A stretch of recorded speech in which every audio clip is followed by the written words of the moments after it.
Now,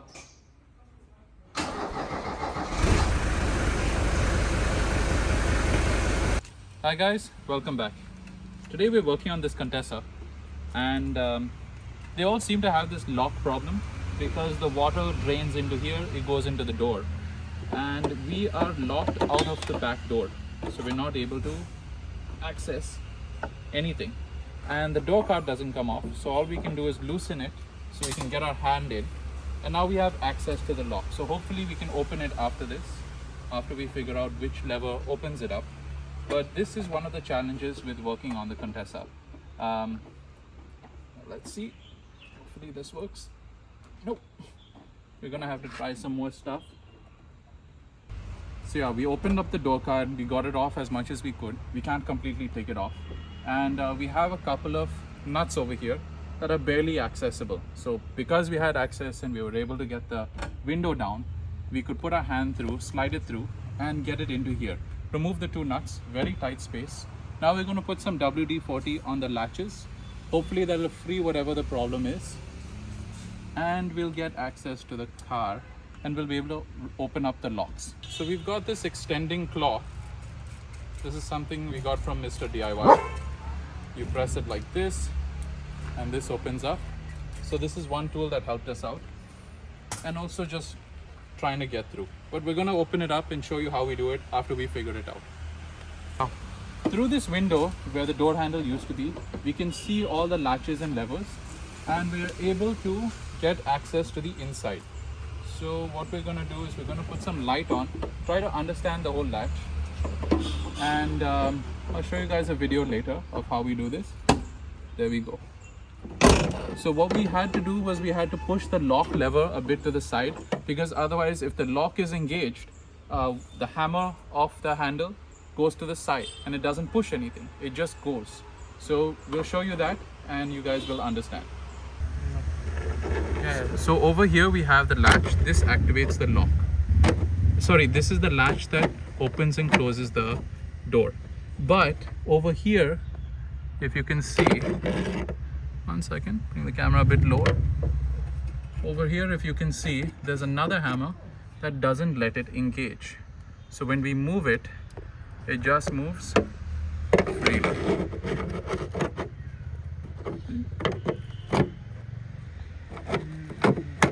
So what we're going to do is we're going to push this. Now the door is unlocked and we're able to open it. So this here is the door window mechanism for the front driver's door, and we were having a problem where it would stop at certain angles of the handle. So I realized that there's something wrong with the gearbox.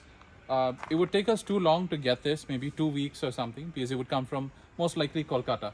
So what we did was we cut it off, cut this part from another one that was good, and re-welded it here, and now it works fine. So now we're going to have to fit that in, and this is something we were able to do quickly just to solve the problem. We had one spare mechanism from another door.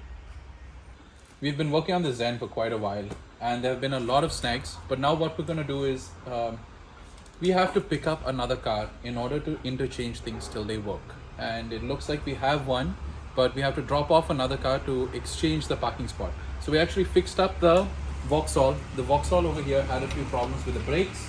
We're going to put in some fresh fuel, drop it off later and exchange it for the other car, which is a Covair on an S-Team, a Zen chassis with an S-Team wiring and all that. So we have an MPFI S-Team basically, and we have this which is basically running S-Team wiring. So then we'll be able to diagnose what the problem is by slowly interchanging parts and finding out which part makes it not work and which one makes it work.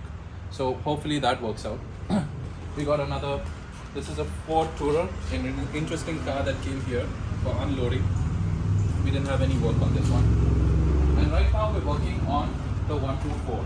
So we're right now bleeding the brakes, and I thought I'd show you guys how it's done.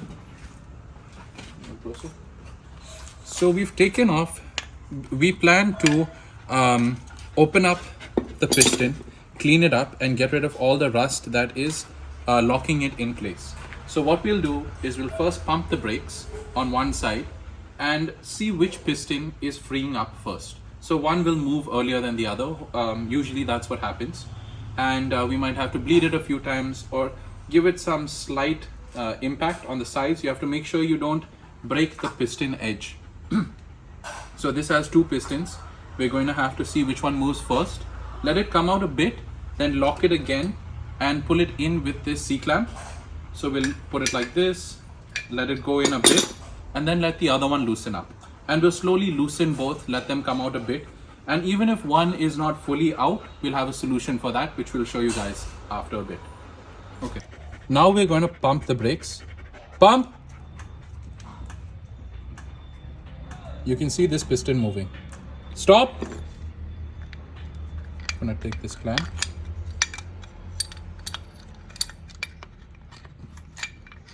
We're going to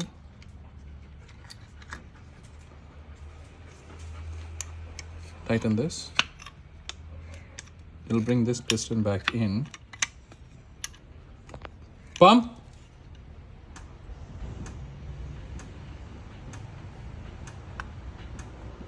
Now this one is moving. Stop.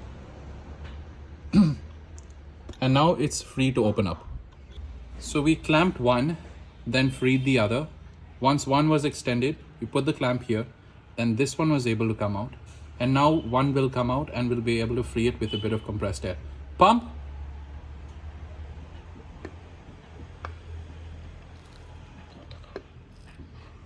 So there we go. Enough. It's clean.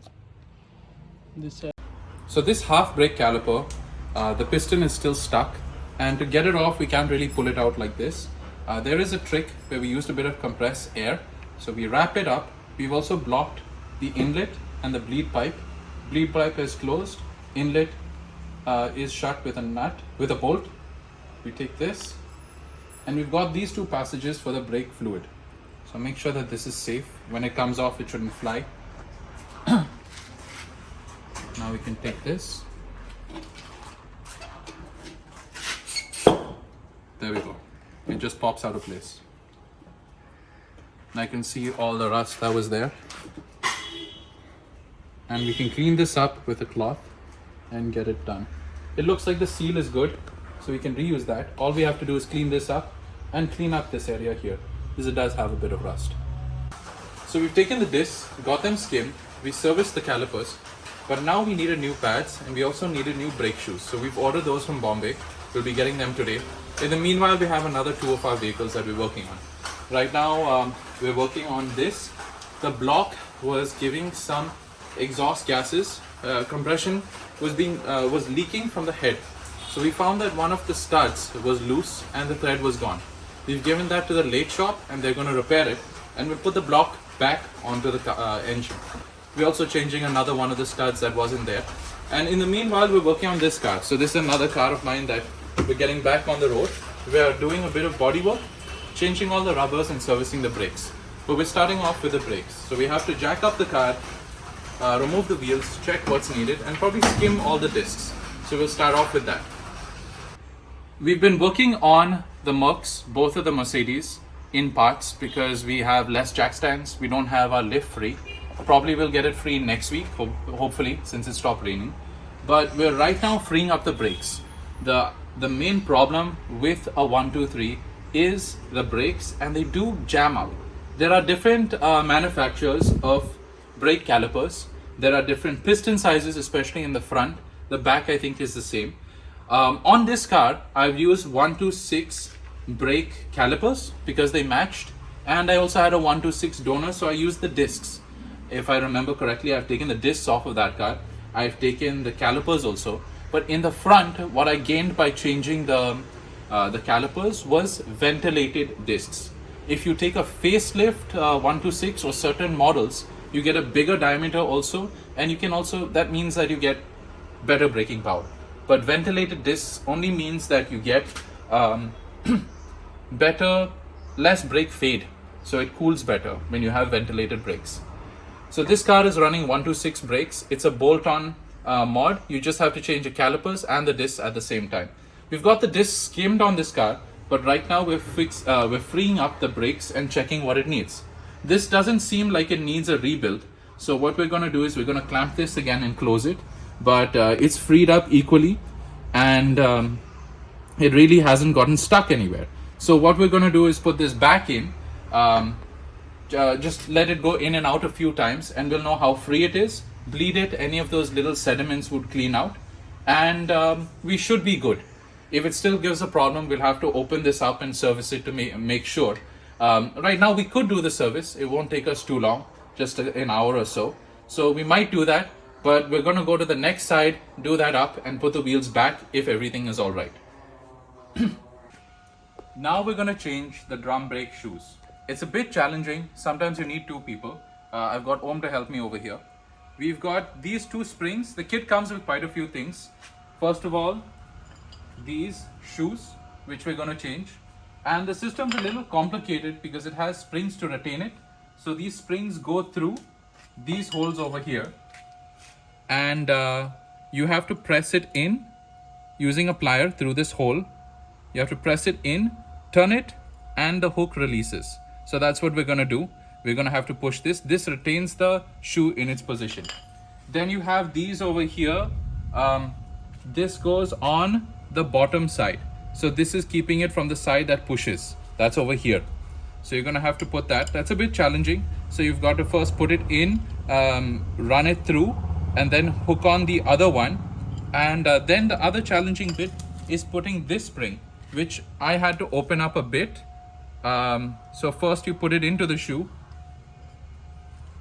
like this, and it slides. It's a little tight, and then you have to open this a bit, slide it into the other one, and press it. So that fixes everything in place. It also comes with some more stuff. These are caliper bolts, which don't come in the caliper kit, and you've also got this to retain the disc in place. And that's basically what you get. It's quite a complete kit. I haven't seen something like this before. And usually brake shoes don't have so much going on. Before you put everything back into place, you should put the adjuster to its fresh position where it's closed, and start the process. So we'll show you that. We'll also be changing the brake pads. So this cost us around 5,000 rupees. These are available in Bombay. So we were able to pick that up. It came overnight. And the brake shoes, they're also from Bombay. They cost us around 2,000, something like that. And all they came with were the pads. If we wanted a brake caliper rebuild kit, which we luckily didn't need, we would probably get the inner seal.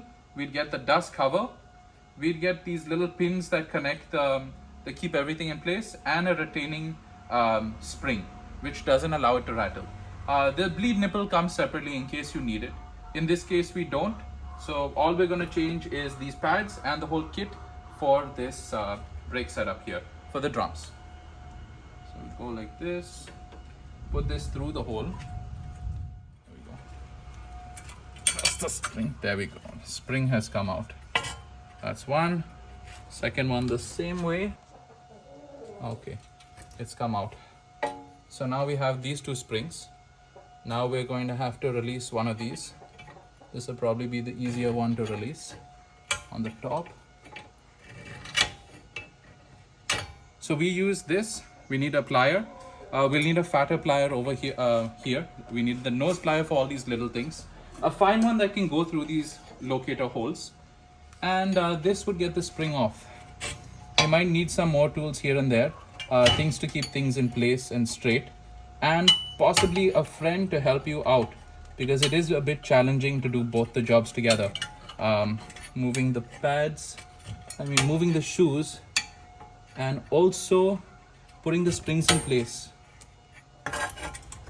Now that we got that spring off, we can loosen up the adjuster, take this off, and now for the last spring. So now we've got this off. I think I'm going to put on some gloves because putting it on is more dangerous. Yeah. So here we've got the brake shoe. We've put it back together. We've got to put it back together. We'll put it back the same way. So you have the spring. This edge fits onto this flat piece. There's a flat piece. And this part gets pushed by the mechanism. So you will see it. We'll show you a video of that. And you'll be able to rest this on the flat part. put this on the mechanism and do the same with the bottom side. So first do this, then slide this in, put it from the bottom, and then you have to put the rest of the springs. So we're here in this Ford Prefect. We worked on the 124, got that freed up. The brakes are fine now. We're pulling out the 123, so we need some space. But we've also got to work on this. So this is a Ford Tourer, and our problem right now is that this is touching my legs. So what we're going to have to do is we're going to have to get another shifter. We got a shifter rod that matches this. We're going to cut it, bring it out a bit, so we have that clearance for our legs. Right now it's nearly impossible to get into reverse. So we're going to do that. Yeah. So here's the shifter rod, and it based on the hole, we're going to cut this way, give it a few half cuts, and bend it. So it's going to give us a little curve this way.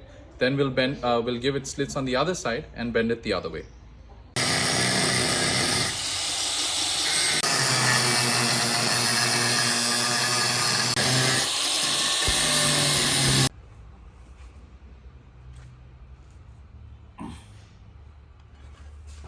So we've modified the gear shifter of the Ford.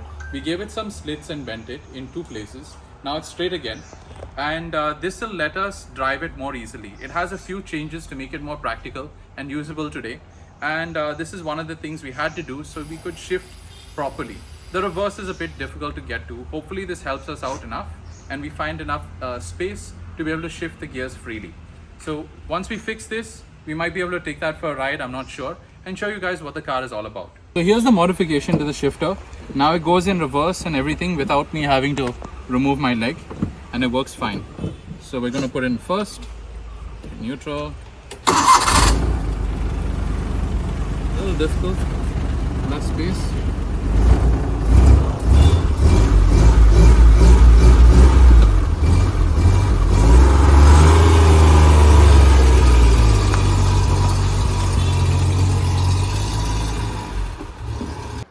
We've been working on our 2 project Mercs. I've been working on the 123 and the 124. We fixed up the brakes, so we're working on that.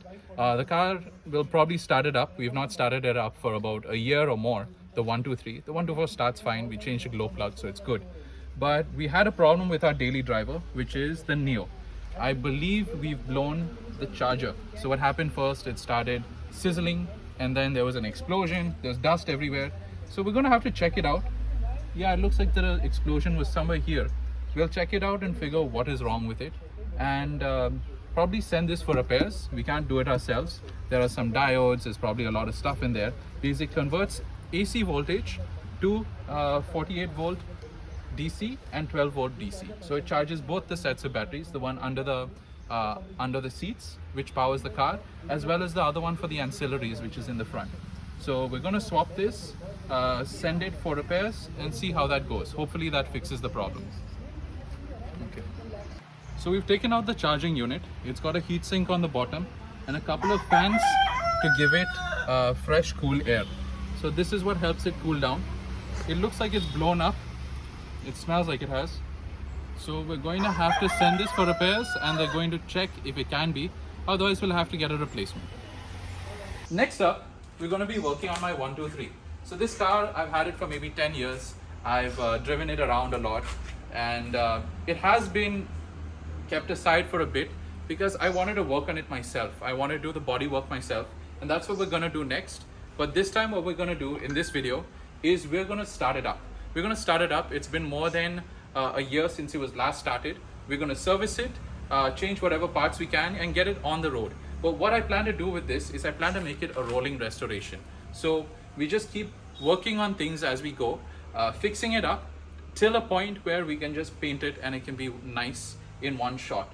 But it looks like the floor needs a lot of work. Same with our 124. We're going to have to work on that as well, but that'll take more time. Right now we've put on the wheel, the brakes are done, so the car is free to move and roll.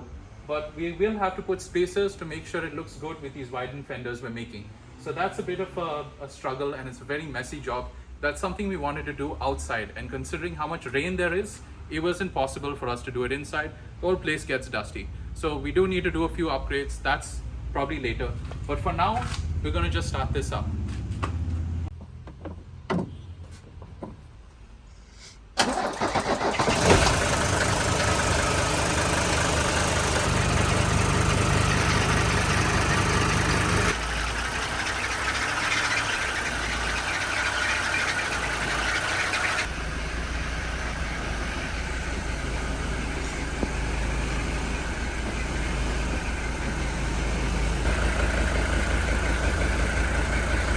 We're lucky that the car started in one shot. All we had to do was let the heater do its job. It's got good heaters. It started within a few seconds and no problem right now. We're going to drain the fluids. We're going to clean up, do a flush on that, do a diesel flush, do a oil flush and do a coolant flush. So we know that everything is fine. We've also serviced the front brakes.